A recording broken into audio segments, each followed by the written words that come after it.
That's another huge misconception. So actually, one of the biggest misconceptions about God Touch farming and the loot is that many of the people on Reddit, especially on Reddit, and even some of you in the stream probably, think that you have to go all in on a character.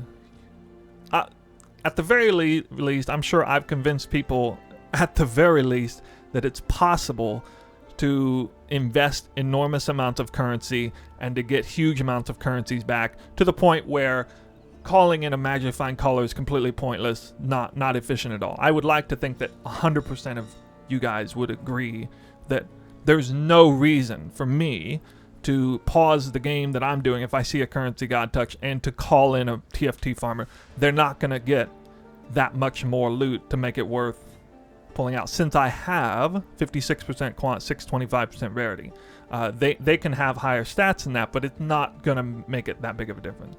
That's part of the reason I brought up the point when I got that 65 winged scarab drop. It was like 65 winged scarabs and 8 gilded scarabs. What's that going to do? It's going to maybe give me an extra 5 winged scarabs or something.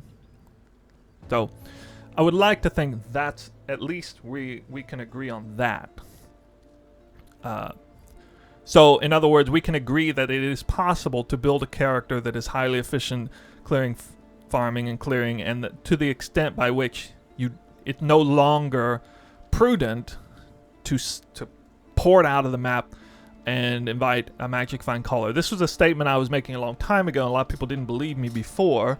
I knew that I would be able to eventually get my character strong enough with enough magic find that I could prove that point, and I think I have unequivocally now at this point. If you've been watching me farm at all, really watched any of my videos, but one misconception that still remains is that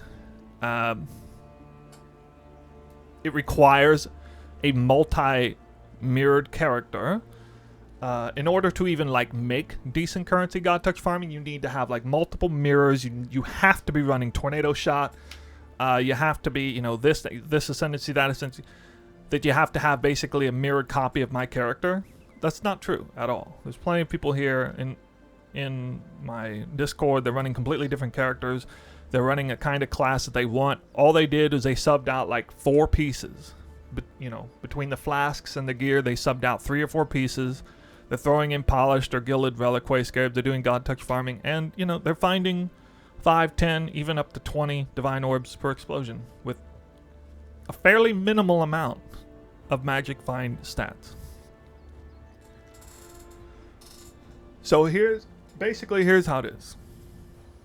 The biggest factor in how much currency you're going to get from a currency God Touch. So first baseline, do you have any magic find on gear on your character at all? So that probably is the biggest factor. You need to at least have a tiny bit. Once you in a tiny bit, like we're talking like 10% quantity, 50% ready. We're talking like 1 Ventor's Gamble. So check that off the list. Do you have at least 1 item that giving you a lot of magic find character? Surely you can substitute 1 item. But after that, assuming you check that list off, or check that off the list, assuming you have that checked off the list, the biggest factor, I think, is the way the Arch Nemesis monster spawned. So did it spawn well? That's completely out of everyone's control. I get the same RNG that everyone else does. Maybe the split is bad. Maybe it spawned currency touch, but it only has 3 modifiers in total. It's going to be kind of garbage loot either way. One of my currency God touched in my winged so 56% quantity to 625% rarity, winged reliquary scarab. I killed a currency God touch, dropped 0 divine orbs. And it was in the highlight reel, by the way. Like, it was there. You guys might not caught it. It dropped like 2 orbs of annulment and 1 exalted orb. And it also split bad. But it came from, I think, an Eldritch minion or something. It probably had like 2 or 3 Arch Nemesis mods. Basically, it was a nothing monster. It dropped literally 0. So even with the most insane character, I got 0 off of that. That's going to happen. That's going to happen sometimes. But sometimes you're going to get 6 Arch Nemesis modifiers with no bad split, and if I see that monster, I'm poised to get at least like 20 divine orbs. There's a good chance, like without any dupes, without any altars at all. Still a pretty high chance of getting 20 divine orbs off of that monster. Not mirror image, not opulent, none of that.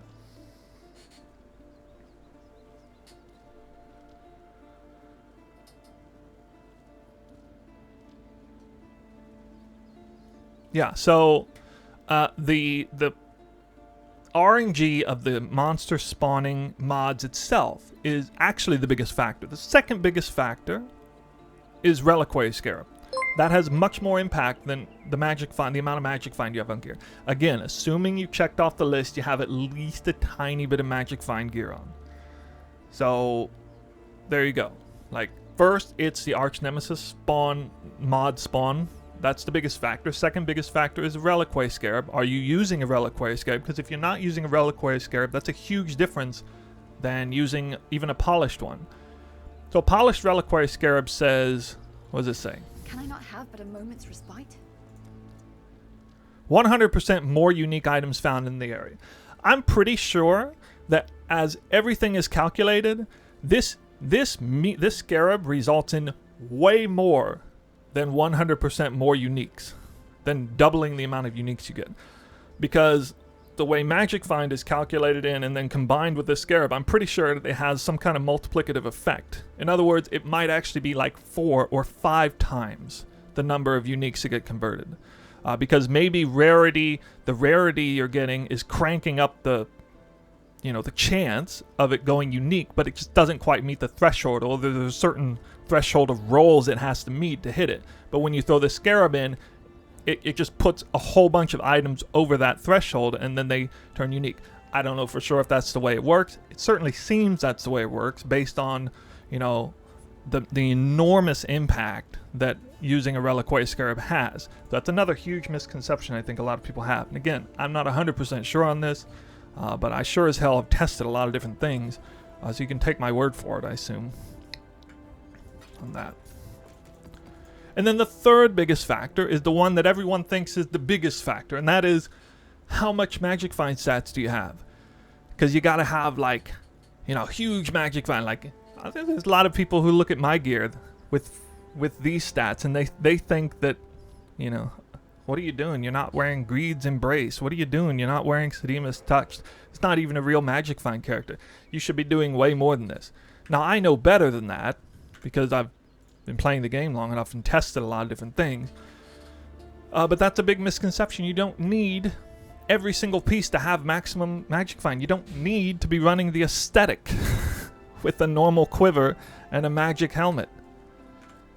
You don't need to do any of that. You just need at least a few pieces.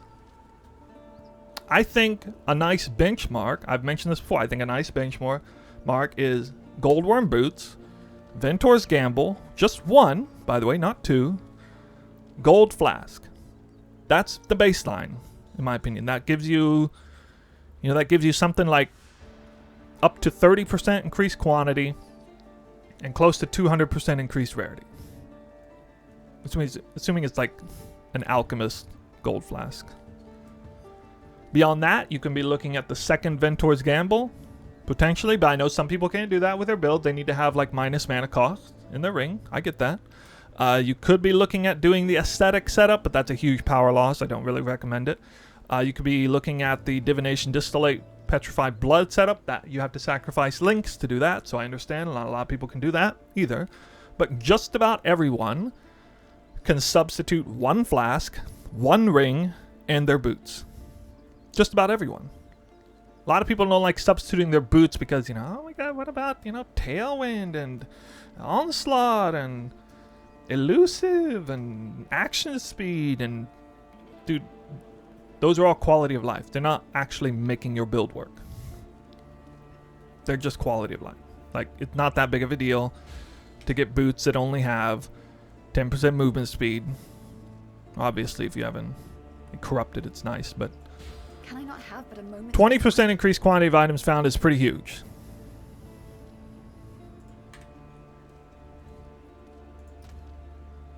Yeah, and, you can run Sedima's gloves if you want, fine. I chose not to because I really like the dynamic of the chest and gloves I've mentioned time and time again.